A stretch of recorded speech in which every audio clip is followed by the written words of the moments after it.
कहना है यही सबसे अहम है कि अगर हर साल से हम कुछ सीखें और ठीक तरीके से तैयारियां की जाएं तो हालात हर साल सुधरेंगे, लेकिन ऐसा होने के बजाय हालात हर साल बिगड़ते और बढ़ते जाते हैं और सरकारों को इससे कोई फर्क नहीं पड़ता है। ठीक है, आपके पास वापस आएंगे। शांति प्रसाद भट्ट जी हमारे साथ में जुड़े हुए हैं लगातार। संगीता शर्मा जी अभी जुड़ चुकी हैं, आम आदमी पार्टी के प्रदेश प्रवक्ता हैं। संगीता जी आपका भी स्वागत है। शांति प्रसाद जी के पास पहले चलेंगे। शांति प्रसाद जी, क्या लग रहा है कौन जिम्मेदार है इन हालातों का? एक तरफ अस्पतालों की मनमानी होती है, लेकिन दूसरी ओर सरकारों की भी उतनी ही मनमानी होती है। सत्ता पक्ष कह रहा है कि भाई हम तो ठीक तरीके से काम कर रहे हैं, लगातार एक्टिव हैं, इसीलिए बढ़ोतरी नहीं हो रही है, लेकिन मामले और आंकड़े तो कुछ और ही कह रहे हैं।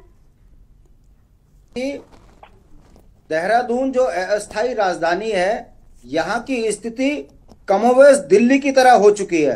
दिल्ली में डेंगू पर कंट्रोल दिल्ली की सरकार ने कर लिया है, मगर उत्तराखंड सरकार पिछले 8-10 वर्षों में डेंगू को कंट्रोल करने में न सिर्फ असफल हुई है, यहाँ का प्रशासन भी पंगु है। परिणाम आपके सामने है कि सविता लैब की जो मालिक है वो डेंगू के फर्जी रिकॉर्ड दिखाकर प्राइवेट हॉस्पिटलों को लाभ पहुंचा रही है। डीएम के मामला संज्ञान में आया, सिर्फ चेतावनी दे दी, छोड़ दिया, जबकि एफआईआर दर्ज करके जेल डालना चाहिए था। हॉस्पिटल जो प्राइवेट हैं उनकी मनमानी जग जाहिर है, सरकार का कोई नियंत्रण नहीं है। डीएम लाचार है, 10-10 हजार के नोटिस देकर इसमें अपनी ड्यूटी पूरी कर रही है। अब आ जाइए सरकार का मामला। देखिए, देहरादून के अंदर स्मार्ट सिटी के नाम पर जितने नाले खोदे, वहां बरसात का पानी रुका, लार्वा पनपा, और वो लार्वा आम जनमानस के लिए जान बचाने के लिए बहुत मुसीबत खड़ा कर गया। अब ऐसे में नगर निगम को चाहिए था कि जो छिड़काव वो कर रहे हैं वो सही दवाई से छिड़काव करते, ताकि वो मच्छर का लार्वा मर जाता, मच्छर मरते। अब इन्होंने डीजल और मिट्टी तेल को मिलाकर जो जनता की आंख में धूल का छिड़काव किया, उसका परिणाम गरिमा जी मैं आपको बताऊं हुआ क्या।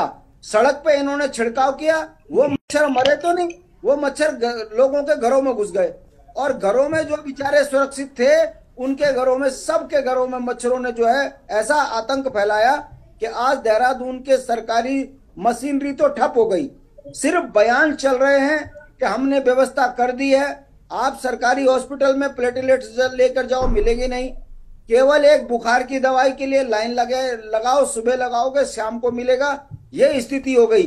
जो भारतीय जनता पार्टी घर में सोने में का भी फोटो लगाकर अखबार में, फेसबुक में डाल दिया करती थी और चकाचौंध और चप्पा चप्पा खाजप्पा करती थी, मेयर गायब है, ना तो अखबार में दिख रहे हैं ना सोशल मीडिया में दिख रहे हैं। इससे स्पष्ट पता चलता है कि मेयर केवल इस मामले में मस्त हैं कि कैसे कमीशन खाया जाए। मैं अपनी बात खत्म कर रहा हूं। मेयर ने 100 वार्ड बनाकर उत्तराखंड की जमीनों को बेचने में भूमाफियाओं के साथ तो सांठगांठ कर ली, मगर इस डेंगू से बचने के लिए सरकार की क्या नीति है ये अभी तक भी स्पष्ट नहीं हुई है। और डॉक्टर का ये कहना है कि कल की बारिश ने इस डेंगू से मरीजों के लिए और 15 से 20 दिन खतरा पैदा कर दिया है। ठीक है, यानी स्थितियां और विकट होती जा रही हैं। शांति प्रसाद जी, ठीक है, जल्दी से सर, और मेहमान है। मतलब है, हाँ, सरकार उत्तराखंड की फेल है, जनता को जनता के हाल पे छोड़ दिया है, और ये प्रतिवर्ष की रिपोर्ट है।